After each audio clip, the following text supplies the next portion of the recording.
Hare Krishna. Welcome you all in the class. आज की class में आप सभी वैष्णव का बहुत बहुत स्वागत है। हम श्री प्रभुपाद की स्मॉल बुक ईशोपनिषद, श्री ईशोपनिषद पढ़ रहे हैं। तो आज हमें मंत्राचार करना है। तो हमने देखा था कि पहले हमने देखा कि ईश स्तुति हमने देखी है ना, कि ईश स्तुति में हमने देखा कि भगवान के बारे में ईशोपनिषद कहता है कि कैसे भगवान पुण्य है, उनसे निकलने वाली चीजें भी पुण्य है, ये जगत भी पुण्य है और सभी जीव भी पुण्य है। भगवान से सारी चीजें उत्पन्न होती हैं, लेकिन फिर भी भगवान पूर्ण बने रहे। ये भगवान का तत्वतः नॉलेज कि भगवान 1+1 रहते हैं, 1 - 1 भी 1 है ना। फिर सेकेंड श्लोका में हमने देखा कि मंत्र 1 में ईशोपनिषद हमें बताता है ईशावास सिद्धांत के बारे में। ईशावास सिद्धांत क्या है कि भगवान कृष्ण जो है वो ही सभी चीजों के नियंता हैं, उनको सृजन करने वाले हैं और पालन करने, है ना। और भगवान ने सबका कोटा डिसाइड करके रखा हुआ सभी जीवों, है ना। कितने, क्योंकि अब विभिन्न योनियां हैं, तो सभी योनियों का उन्होंने कोटा डिसाइड करके रखा हुआ है। हम सभी को अपने अपने कोटा का कार्य लेना चाहिए और बाकी के कोटा में हस्तक्षेप नहीं करना चाहिए, क्योंकि वो किसी दूसरे का उसे स्वीकार नहीं करना चाहिए। तो ये है ईशावास सिद्धांत, है ना। तो फिर दूसरे मंत्र में बताया गया कि यदि हम ईशावास सिद्धांत का पालन जो है वो करते हैं तो हमको क्या, हमें मतलब तो किस प्रकार का रिजल्ट मिलता है, और अगर ईशावास सिद्धांत का पालन नहीं करते हैं तो हमें क्या रिजल्ट। तो मंत्र 2 में ये बताया गया कि यदि हम ईशावास सिद्धांत का पालन करते हैं तो हम 100 वर्षों तक जीवित रह सकते हैं, है ना। क्योंकि हम सभी नियमों का पालन करेंगे जैसा भगवान ने कहा है, तो हम उपद्रव नहीं करेंगे, तो हम 100 वर्षों तक जीवित रह सकते हैं। और क्योंकि हम ईशावास सिद्धांत पालन कर रहे हैं, अकर्म कर रहे हैं, तो हमें कोई भी कर्म का बंधन अभी नहीं लगेगा। इसलिए अगर हम कर्म बंधन से मुक्त होना है तो हमें क्या करना होगा कि ईशावास सिद्धांत का पालन करना पड़ेगा और कोई दूसरा मार्ग नहीं। फिर मंत्र 3 में हमने देखा कि बताते हैं कि यदि कोई ईशावास सिद्धांत का पालन नहीं करता है तो उनका रिजल्ट क्या होता है, उनको असूर्या लोकों में भेज दिया जाता है, जहाँ तमस है और अंधकार है, जहाँ सूर्य का प्रकाश भी नहीं होता, और फिर उनको वहां पे जाकर अश्रद्धालु लोगों को अनेक प्रकार की यातनाओं का सामना करना पड़ता है। तो ये बिल्कुल श्योर है, ईशोपनिषद ये बता रही है ना। और ये ईशोपनिषद को मंत्र जो है वो भगवान के द्वारा ही प्रतिपादित है। तो 3 श्लोका हमने कर लिया। उसके बाद जो है ईशोपनिषद भगवान की और गुणों के बारे में वर्णन करता है। तो ये मंत्राचार जो है ये थोड़ा स्पेसिफिक है ना। इसमें बहुत अच्छी सी क्वालिटीज भगवान के बारे में बताई जाएंगी। तो इसको ऐसे पढ़ते हैं, अनेक जद कम मनसो जबियो नैन देवा आनुवन पूर्व अर्षतः, समझ में। तद्धावत अन्यान अन्येति तिष्ठतः तस्मिन् अपः मातरिषा ददाति। एक बार हम फिर से पढ़ते हैं, अनेक जतम अनेक देकम मनसो जवीयो नैनाद्वयानुवन पूर्वम अर्षतः तद्धावत अन्यान अन्येति तिष्ठतः तस्मिन् अपः मातरिषः ददाति। ठीक है, इसे बताया गया कि अनेजत अनेकम, कि भगवान क्या है, स्थिर भी है और एक मनसः यानी मन की अपेक्षा जवीय अधिक तेज है। न एनक वह परमेश्वर, देवा यानी इंद्र, और आनुवना माने पहुंच सकते हैं, पूर्व यानी समक्ष, अर्षत माने तेजी से, तत् माने ते, धावत माने दौड़ने। तो यहाँ पे तात्पर्य में बताया गया है मातरिषा यानी वायु तथा जल के देवता, ददाती यानी पूर्ति करते। तो क्या बताया जा रहा है भगवान के बारे में? यहाँ पे भगवान के गुणों का वर्णन किया जा रहा है और बहुत ही विरोधाभास लगेगा। वो बोलते हैं भगवान अपने धाम में स्थिर रहते हुए भी भगवान मन से अधिक तेज वेगवान। अगर कोई व्यक्ति स्थिर रह सकता है, स्थिर है, तो वो वेगवान कैसे होगा? लेकिन यहाँ पे पहली क्वालिटी क्या बताई गई कि भगवान अपने धाम में एक जगह रहते हैं, लेकिन मन से भी अधिक। सोचिए मन कितना तेज इधर उधर होता है, उससे भी अधिक वो वेगवान होते हैं और समस्त दौड़ने वालों को पीछे रख सकते हैं। मान लीजिए रेस हो रहा है तो भगवान सदैव फर्स्ट आते हैं, उनसे कोई जीत नहीं सकता। ये दूसरी क्वालिटी। फिर बता रहे हैं कि जितने भी शक्तिशाली देवता हैं, जैसे कि दुर्गा है, काली है ना, सूर्य है, इंद्र है, शिव, ये देवता उन तक कभी नहीं पहुंच पाते। Krishna is always first. तो अजीब लगेगा ना, कृष्ण इज ऑलवेज फर्स्ट कोई कैसे होता है? ठीक है, देखते फिर बताते हैं। वो एक स्थान पर रहते हुए भी वायु तथा वर्षा की पूर्ति करने वाले देवताओं को वश में कर सकते हैं। भगवान एक ही जगह रहते हैं और वहीं से वो सारा कंट्रोल कर लेते हैं। लेकिन और एक और क्वालिटी बताइए कि श्रेष्ठ अगर कोई है तो श्रेष्ठता में सबसे आगे जो है वो भगवान। थोड़ा अजीब लगेगा ये पढ़कर इस श्लोक की, ये क्या कहने की कोशिश कर रहा है ना। तो ये भगवान की क्वालिटी बता रहा है जिसको मटेरियल पॉइंट ऑफ व्यू से हमको लगता है कि विरोधाभास है, लेकिन भगवान में कोई विरोधाभास नहीं है, क्योंकि भगवान पूर्ण है। तो पूर्ण में दोनों चीजें होंगी एक साथ, तभी वो भगवान होंगे, है ना। भगवान स्थिर भी हैं, वेगवान भी। सभी जो लोग हैं, देवता हैं, उनको कभी छू भी नहीं पाते, वो सब हमेशा फर्स्ट आते, सदैव फर्स्ट आते और एक जगह स्थिर रखे। देखिए आपको अगर कंट्रोल करना है, मान लीजिए अपने घर में कंट्रोल करना है, तो इस कमरे में, उस कमरे में, इधर उधर सब जगह जाना पड़ता है ना, तब आप कंट्रोल कर पाएंगे ना। इन भगवान एक जगह बैठे रहते हैं और सभी देवताओं को कंट्रोल करते हैं और सब में सबसे श्रेष्ठ, है ना, यूनिक क्वालिटी। तो आइए इसको आचार्यों के द्वारा समझते हैं, क्योंकि अगर हमारे पास शास्त्र हैं और हम भगवान के बारे में ऐसी चीजें पढ़ते हैं तो हम क्या कह देते हैं, ये माइथोलॉजी है। ऐसा हो नहीं सकता। क्यों? क्योंकि मटेरियल जगत में हमारा कोई ऐसा एक्सपीरियंस नहीं। लेकिन जब श्रील प्रभुपाद जैसे आचार्य जो भगवान के प्रतिनिधि हैं वो आते हैं तो इन श्लोकों को वो एक्सप्लेन करते हैं, तो हमें भगवान की क्वालिटीज के बारे में पता चलता है। तब हम इन श्लोकों के तात्पर्यों को ठीक से समझ पाते हैं और पाते हैं कि ये माइथोलॉजी नहीं है, ये भगवान का व्यक्तित्व है। क्लियर हुआ? तो आइए अब प्रभुपाद के द्वारा हम समझते हैं तात्पर्य में। तात्पर्य श्रील प्रभुपाद के द्वारा। श्रील प्रभुपाद की जय। नमो विष्णुपादाय कृष्ण पृष्ठाय भूतले श्रीमते भक्ति वेदांत स्वामी इति नामने नमस्ते सारस्वते देवे गौरवाणी विचारिणी निर्विशेष शून्यवादी पाश्चात्य देशितारिणी। प्रेम से कहो जय श्री कृष्ण चैतन्य प्रभु नित्यानंद श्री अद्वैत केदाधरा शिवासादि गौर भक्त।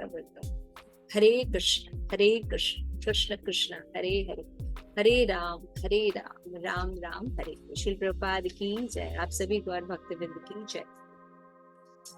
यस पद्मावती जी थोड़ा रीडिंग कीजिए।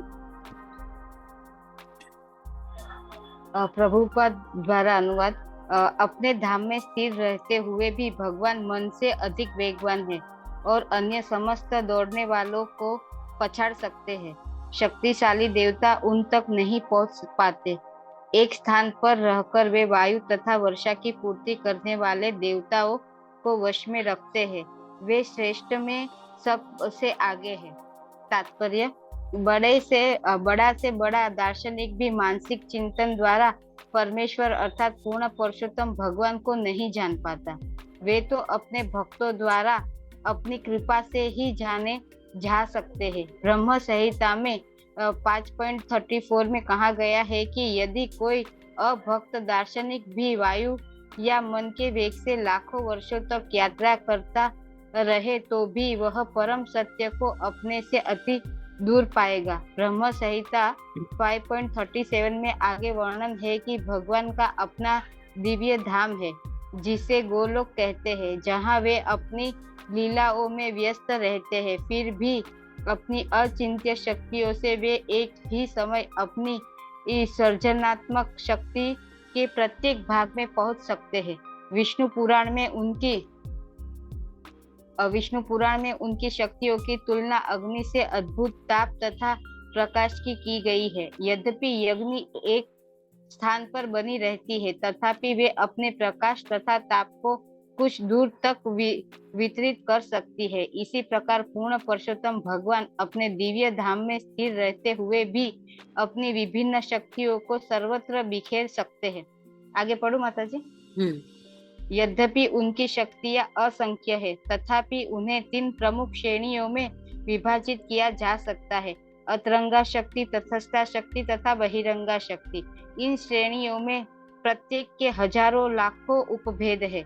वायु, प्रकाश, वर्षा इत्यादि प्राकृतिक घटनाओं को नियंत्रित करने वाले शक्ति संपन्न प्रमुख देवता परम पुरुष की तटस्थ शक्ति के अंतरंग आते हैं। मनुष्यों समेत सारे निम्न जीव भी भगवान की तटस्थ शक्ति के अंतरंग आते हैं। यह भौतिक जगत भगवान की बहिरंगा शक्ति की सृष्टि है और परम व्योम या ईश्वर का धाम उनकी अंतरंगा शक्ति का प्रागट्य है। इस प्रकार भगवान को विभिन्न शक्तियां सर्वत्र विद्यमान है। यद्यपि भगवान तथा उनकी शक्तियों में कोई अंतर नहीं है, लेकिन किसी को भी गलती से यह नहीं मान लेना चाहिए कि ये शक्तियां ही परम सत्य है और परमेश्वर केवल निराकार रूप से स्वतंत्र व्याप्त है, या कि उनका साकार रूप नहीं होता। लोग अपनी समझ की क्षमता के अनुसार विभिन्न निष्कर्षों तक पहुंचने के आदी है, किंतु परमेश्वर हमारी समझ की सीमित क्षमता के अंतरंग नहीं होते। इसलिए उपनिषद चेतावनी देते हैं कि कोई भी अपनी सीमित शक्ति से भगवान तक नहीं पहुंच सकता। भगवत गीता में 10.2 में भगवान कहते हैं कि हरे कृष्ण, यहाँ तक पढ़ते हैं आज, ठीक है। तो यहाँ पे श्रील प्रभुपाद जो है ईशोपनिषद के तात्पर्य को समझा रहे हैं। क्या समझा रहे हैं कि अगर हम अपने मानसिक चिंतन के द्वारा भगवान या उनकी क्वालिटी या उनके बारे में बातें करें, अपने दर्शन के हिसाब से भगवान को समझने की कोशिश करें, तो हम कभी भी भगवान को नहीं समझ, कभी भी उनके द्वारा लिखे गए ग्रंथों में जो बात लिखी गई है हम उसको कभी एक्सप्लेन नहीं कर पाएंगे, ना समझ पाएंगे, है ना। तो भगवान को समझने के लिए कोई एकेडमिक एक्सीलेंस की जरूरत नहीं पड़ती। जैसे हम कोई भी चीज हमको समझना है, पढ़ना है, डॉक्टर बनना है, इंजीनियर बनना है, कंप्यूटर साइंटिस्ट बनना है, तो हम क्या करते हैं, हम पढ़ते हैं, वो क्लासेस ज्वाइन करते हैं, स्कूल ज्वाइन करते हैं पर्टिकुलर, और उनमें हम एजुकेशन लेते हैं और फिर हम वो बन जाते हैं। तो ये ऐसा हम सीखें कि हमें अगर कोई चीज सीखना है तो हमें क्या करना पड़ेगा, स्कूल जाना पड़ेगा वहां के कोर्सेज करने पड़ेंगे और हम सीख जाएंगे। तो भौतिक जगत में ऐसे हमारी मानसिकता है ना, ऐसी मानसिकता है ना। लेकिन आध्यात्मिक विषय को ऐसे नहीं समझना। आध्यात्मिक विषय के लिए हमें गुरु की या भगवान की कृपा की जरूरत होती है, तभी हम उनको समझ सकते हैं, नहीं तो उनको समझा नहीं जा सकता। तो ये सब जो श्लोक है ईशोपनिषद के, इनको कैसे आप कभी खाना बना रहे हैं या चल रहे हैं या अकेले बैठे हैं, तो इन सब श्लोकों को हमें सोचना चाहिए कि भगवान कैसे है ना। देखो भगवान ऐसे भी हैं, भगवान जी ऐसे भी हैं, आकाश को देखें, बाहर देखें, पेड़ पौधों को देखें। तो इन श्लोकों को, ईशोपनिषद के श्लोकों का आप मनन कर सकते हैं, तो ये आपको बहुत अच्छा लाभ देंगे, है ना। तो यहाँ पे बता रहे हैं कि भगवान की भक्तों की कृपा से भगवान को जाना, इट इज वेरी इंपॉर्टेंट। तो हम अपने बल पर, स्कॉलर बल पर, बुक खरीद कर, पढ़ कर नहीं समझ पाए, कुछ नहीं समझ, जब तक भगवान के शुद्ध भक्त का हम सेवा नहीं करेंगे, उनके एसोसिएशन में नहीं रहेंगे। जब वो हमें कृपा करके ज्ञान देंगे तब हम भक्ति कर सकते। तो ये टीचिंग का एंगल ही बिल्कुल अलग है। इस टीचिंग के बारे में हमें कोई जानकारी नहीं है, लेकिन हमारी जो परंपरा, हिस्ट्री रही है भारत की, यदि हम पीछे की परंपरा में देखें कि कैसे एजुकेशन सिस्टम था, तो वो गुरुकुल सिस्टम है ना, वहां पे ऐसे ही शिक्षा दी जाती थी। जिससे प्राकृतिक संसाधनों के बीच में रहकर ब्रह्मचर्य का पालन करके शुद्ध हृदय के साथ ज्ञान लिया जाता है। तो जिस एजुकेशन की बात कही जाती है वो एजुकेशन था कि जीव परम सत्य के नेचर को समझ सके, अपने आप को समझ सके और इस प्रकृति को समझ सके, ये समझ सके सब चीजें कैसे हो रही हैं, कैसे कंट्रोल हो रही है, सबका नेचर क्या है और भगवान का स्वभाव कैसा, हम कैसे भगवान से कनेक्टेड हैं।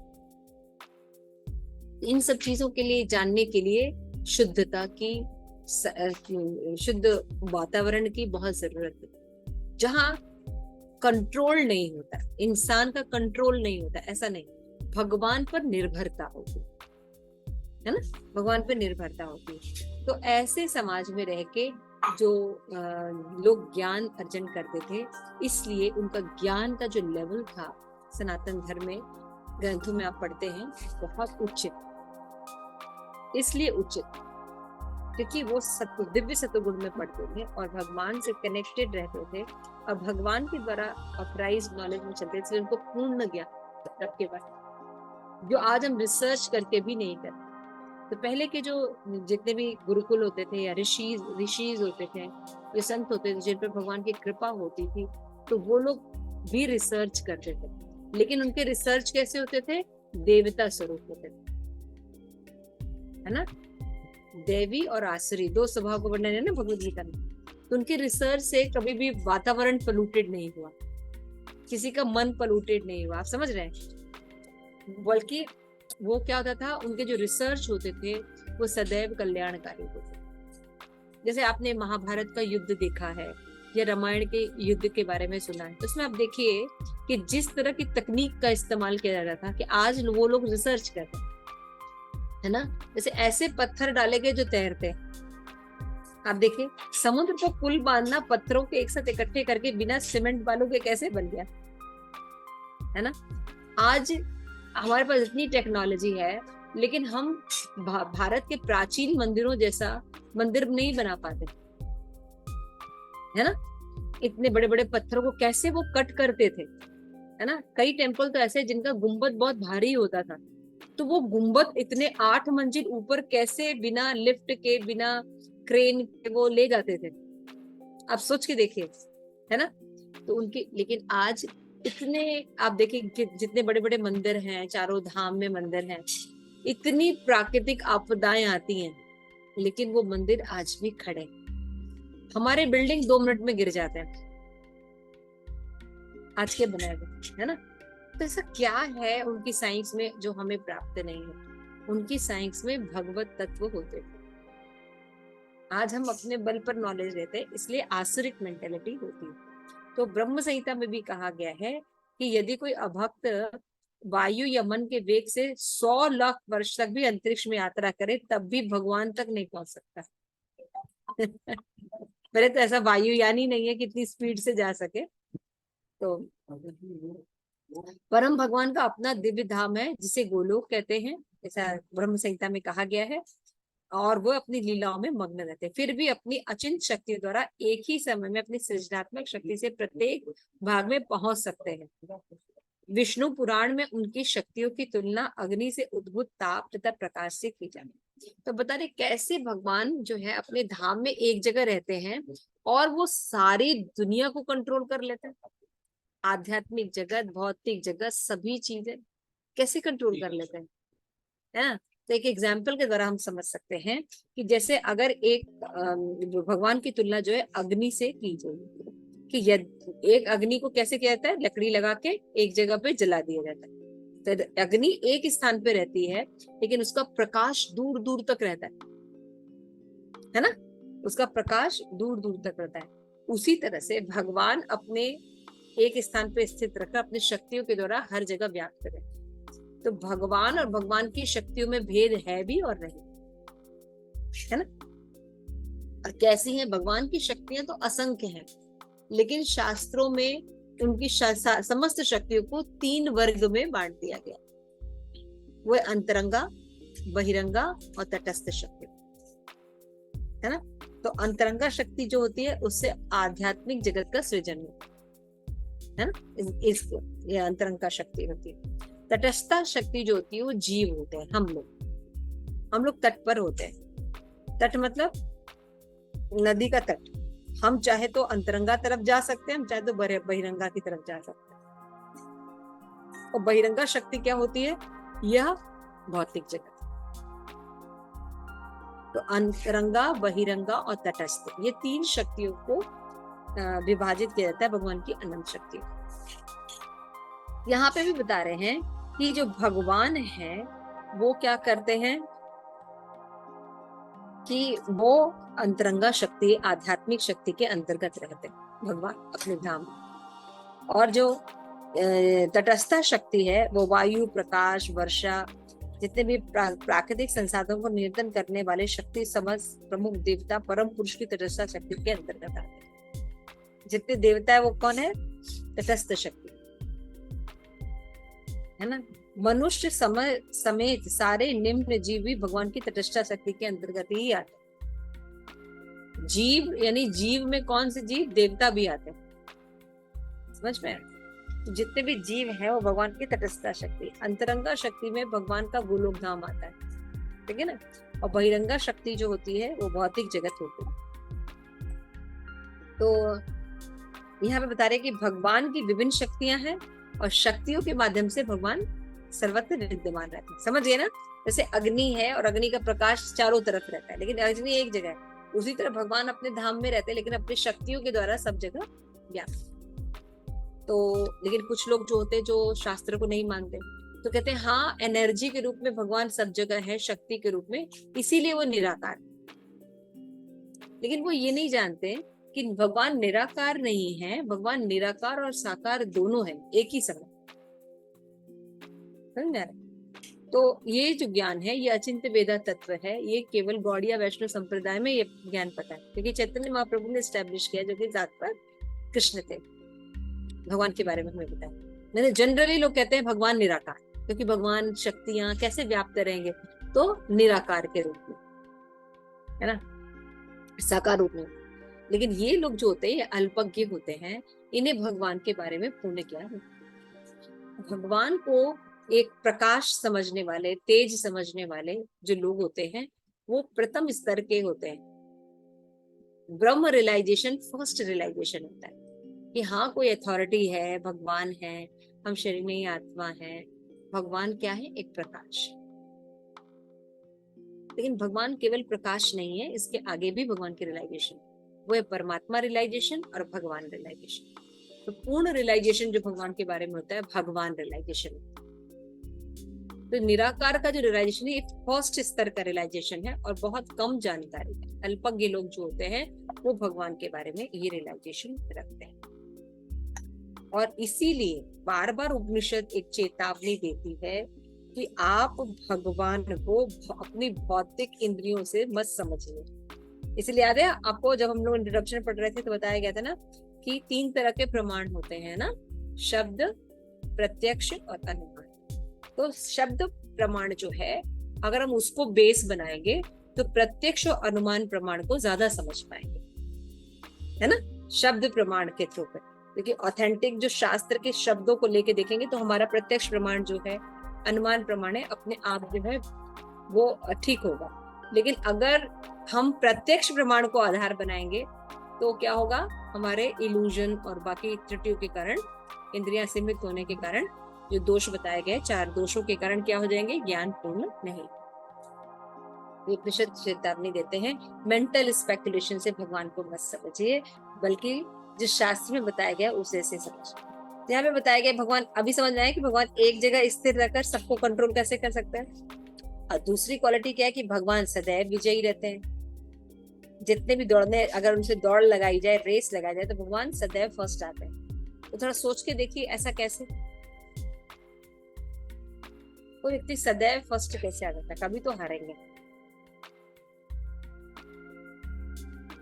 सभी देवताओं को पछाड़ देते हैं। सोचिए कैसे पछाड़, मानी रेस लगे तो भगवान जो है सदैव विक्टोरियस होते हैं। क्यों?